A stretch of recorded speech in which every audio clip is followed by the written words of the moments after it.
Buenos días, hermanos, que el Señor les bendiga. En esta mañana creo que todos los que hemos participado de este hermoso culto nos hemos gozado por cada una de las alabanzas que hemos entonado a nuestro Señor y Salvador, porque hemos enfatizado que nuestro Señor vive, que Él es dueño de toda la gracia, de toda la misericordia, que Él ha transformado las vidas de cada uno de nosotros. Y en esta mañana que hemos leído el libro de Hebreos, en esta lectura quiero que encontremos una invitación, la invitación a imitar a Jesús en nuestras relaciones con la familia de la fe.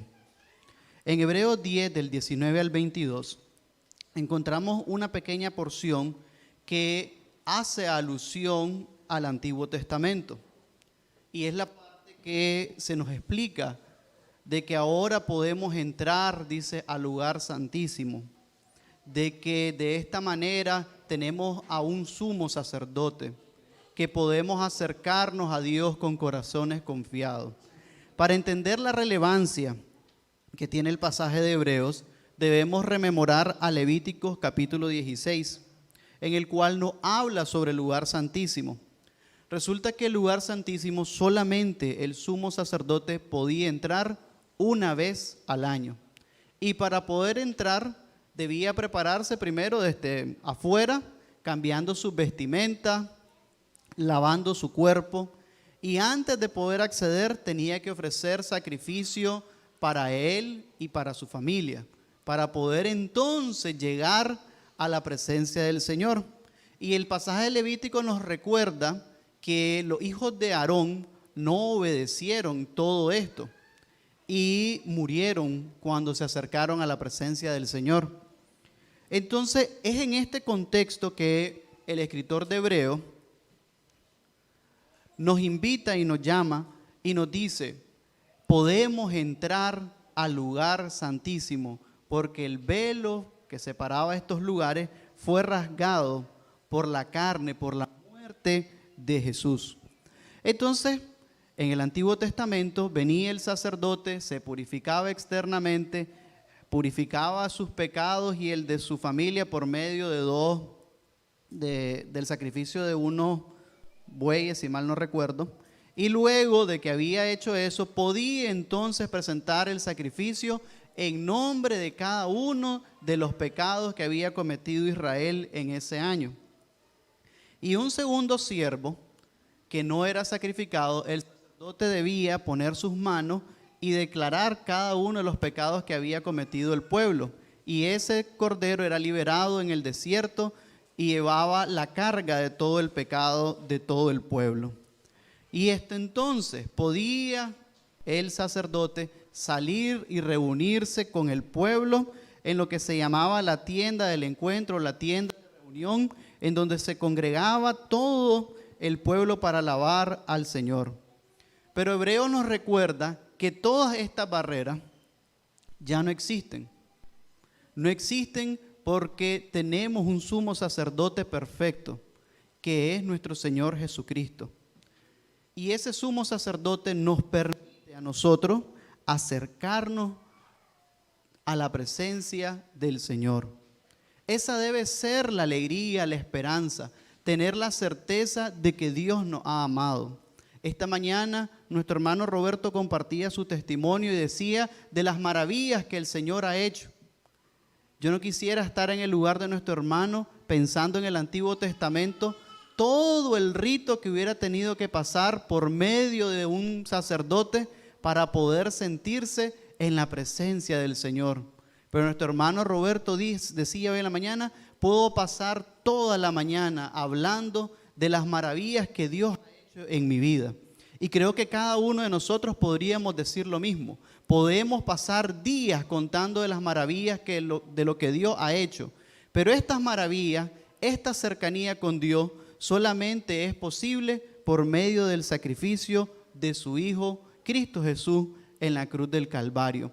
Y para ello debemos de dar gloria y honra por este gran amor mostrado a cada uno de nosotros, porque en los momentos de dificultad nos pudimos acercar al trono de la gracia, porque en momentos de alegría nos pudimos acercar y exaltar el nombre del Señor, porque en las pruebas pudimos encontrar fortaleza, no dependiendo de ningún rito, de ninguna impedimento, ni tener que esperar una fecha específica en el año, que era el 10º día del 7º mes.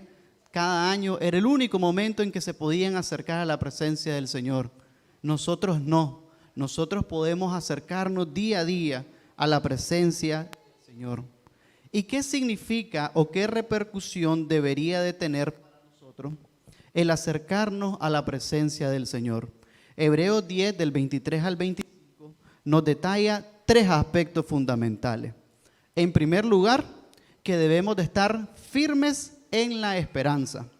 En segundo, nos insta a animarnos a amar y a hacer buenas obras. Y tercero, nos invita a congregarnos para exhortarnos.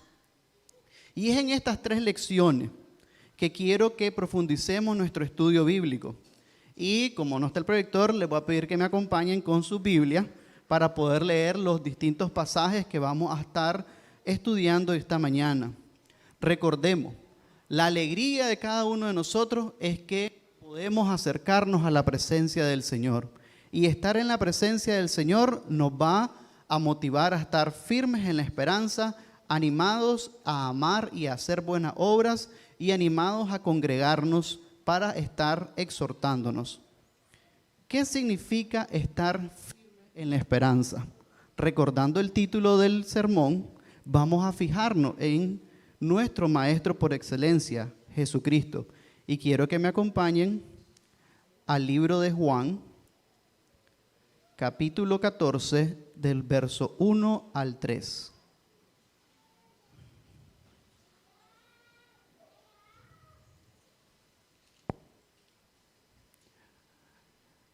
Este pasaje sucede cuando Jesús está pronto a ser crucificado.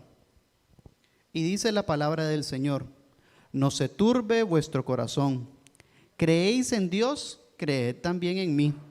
En la casa de mi Padre muchas moradas hay. Y si no fuera, yo ya se los hubiera dicho. Voy pues a preparar lugar para vosotros.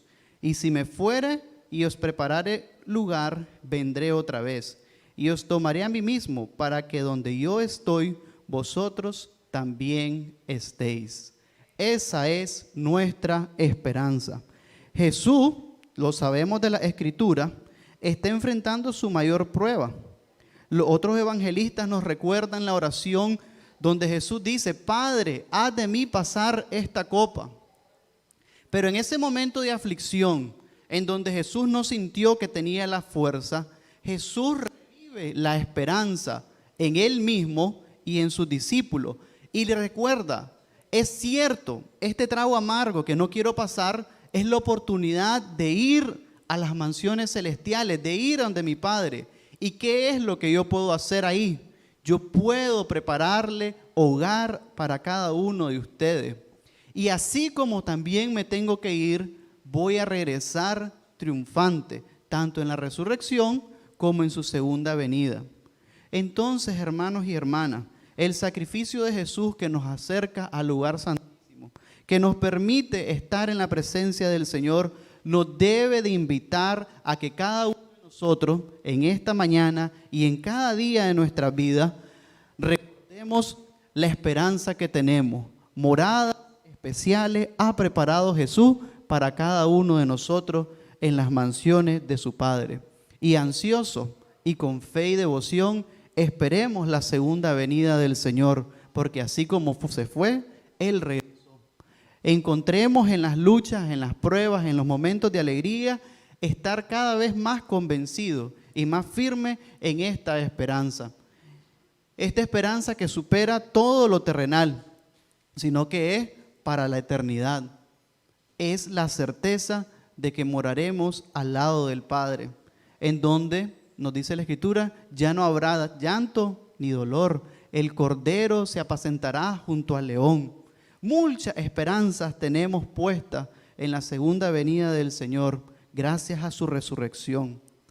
Y es en ese momento que nosotros debemos reafirmar nuestra fe, Cuando sintamos que las fuerzas flaquean, recordemos que acercarnos al Señor significa reavivar en nosotros la firmeza de que contamos con esta esperanza, la esperanza de que moraremos con el Padre.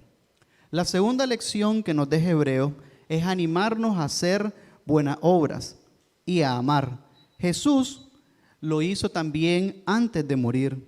Y quiero que me acompañen a Juan 13, del 1 al 17. Es una historia que todos conocemos muy bien. Es cuando Jesús lava los pies de sus discípulos. Pero recordemos en qué contexto lo está haciendo. Es en el contexto de que Jesús está con esa lucha que vemos en el Monte de los Olivos, donde dice: Señor, haz de mí pasar esta copa. Jesús está meditando sobre su muerte, está en esa aflicción. Pero Juan, el evangelista, nos recuerda que en medio de esa aflicción, Jesús dio un ejemplo a sus discípulos para amar más, para servir mejor. Y quiero que leamos únicamente a partir del versículo 15, que dice así, Juan 13 del 15 al 17, porque ejemplo os he dado, para que como yo he hecho, vosotros también hagáis. De cierto os digo, el siervo no es mayor que su Señor, ni el enviado es mayor que el que le envió. Si sabéis estas cosas, bienaventurados seréis si lo hicieres. A este modelo es al que aspiramos, que en los momentos exhorta a sus discípulos a que sirvan y amen, a que recuerden su posición, a que recuerden que siendo Él el Señor, me llamáis maestro y bien lo hacéis.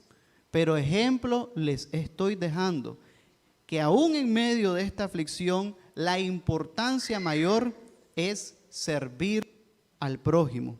Y lo ilustra de una manera tajante y gráfica, porque Jesús realiza la labor que estaba destinada para las personas de menos labor o de menos prestigio en el servicio de una casa.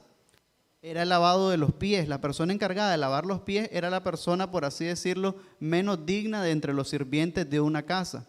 De esa labor, con esa ilustración gráfica y puesta en práctica, Jesús nos invita a que nos amemos cada día más, a que nuestra capacidad de amar crezca, porque debemos hacer buena obra, no para que nosotros nos gloriemos, sino que por medio de ella, dice el evangelista en Mateo, más personas conozcan de las maravillas del Señor. Es una invitación a cada uno de nosotros que si nos podemos acercar al lugar santísimo por gracia, si hemos recibido de gracia, demos de gracia. Y el tercer y último lección que nos deja Hebreo es la invitación a congregarnos. Pero no es congregarnos porque sí, es congregarnos para exhortarnos lo uno a lo otro. Y para ello quiero que recordemos a Pedro y a Jesús en el mismo libro de Juan, pero en el capítulo 21. Jesús y Juan, capítulo 21, versos del 15 al 18. Cuando hubiere comido, Jesús dijo a Simón Pedro: Simón, hijo de Jonás, ¿me amas más que estos? Le respondió el Señor: sí, Señor, tú sabes que te amo. Y él le dijo: apacienta mis ovejas. Volvió a decirle la segunda vez: Simón, hijo de Jonás, ¿me amas? Pedro le respondió: sí, Señor, tú sabes que te amo. Le dijo: pastorea mis ovejas. Le dijo la tercera vez: Simón, hijo de Jonás, ¿me amas? Pedro se entristeció de que él dijese la tercera vez: ¿me amas? Y le respondió: Señor, tú sabes todo. Jesús le dijo: apacienta mis ovejas. Pedro había negado a Jesús, pero debemos de reconocer algo de Pedro. Pedro no se corrió de los demás discípulos. ¿Qué es lo que sucede a muchos de nosotros cuando nos equivocamos, nos alejamos de la iglesia? O decimos sencillamente: la iglesia no me pastoreó, no me quisieron dar acompañamiento, o sencillamente sin decir nada me retiro y me alejo. Pedro no. Pedro, sabiendo que negó, sabiendo que los demás discípulos sabían, tuvo la humildad y la valentía de quedarse trabajando en las canoas con los demás discípulos. No decidió correrse, no decidió irse, decidió quedarse con las personas que sabían su realidad, que sabían su pecado. Y esa decisión de quedarse con los discípulos es lo que permite que cuando Jesús se presenta a ellos en el lago, Jesús y le encomiende una gran misión, lo exhorta: apacienta mis ovejas. Esta exhortación solo ocurre porque Pedro se queda con los discípulos. Si Pedro ha dejado de participar con ellos, no sabemos lo que sería de la historia de vida de él. Pero hoy conocemos que por medio de la restitución que hizo Jesús de él, por medio de esto de estar en una comunidad, Pedro llegó y guió a la iglesia del Señor. Pedro está, su pensamiento, su enseñanza, las leemos hasta el día de hoy en sus dos cartas. Pasó de ser quien negó a Jesús a ser un líder dentro de la iglesia. Pero fue porque primero el Señor fue el que exhortó, pero Pedro se quedó congregado, se quedó con los discípulos. No decidió huir y decir: hombre, ellos saben que yo negué a Jesús, me voy donde no sepan lo que yo hice. Sino que decidió quedarse en su misma comunidad. Y es en esa comunidad donde encontró la exhortación de Jesús. Entonces, ¿qué significa imitar a Jesús en nuestras relaciones con la familia de la fe a la luz de lo que nos ha enseñado Hebreos? Hebreos nos dice que imitar a Jesús es recordar, reconocer y glorificar, como acabamos de hacer con toda esta alabanza, de que Él nos permite acercarnos a Dios y verle cara a cara en cualquier momento del día, sin necesidad de intervención de algún ser humano, de algún rito especial, sino que sencillamente por medio de su sangre y su carne podemos estar delante de nuestro Señor. ¿Qué vamos a hacer entonces con este regalo recibido de gracia? ¿Qué vamos a hacer con esa posibilidad de estar todo momento, cuando más lo necesitemos, delante del trono de Jesús? La respuesta es una, y nos la dice el apóstol Pablo: hay que dar de gracia porque de gracia recibimos. Y este versículo nos lleva a la siguiente pregunta: ¿pero qué podemos dar? Bueno, podemos dar lo que nos recuerda Hebreos y lo que Jesús practicó: dar firmeza en la esperanza, animarnos a amar y a la buena obra, y estar siempre congregados para poder exhortarnos los unos a los otros. Que el Señor nos ayude a cada uno de nosotros a obedecer la palabra de Él en Hebreos, y que nos ayude el Señor a cada día poder estar firmes en la esperanza, animarnos a amar y a hacer buena obra, y continuar congregándonos para exhortarnos. Que el Señor nos ayude a cumplir con esta misión. Amén.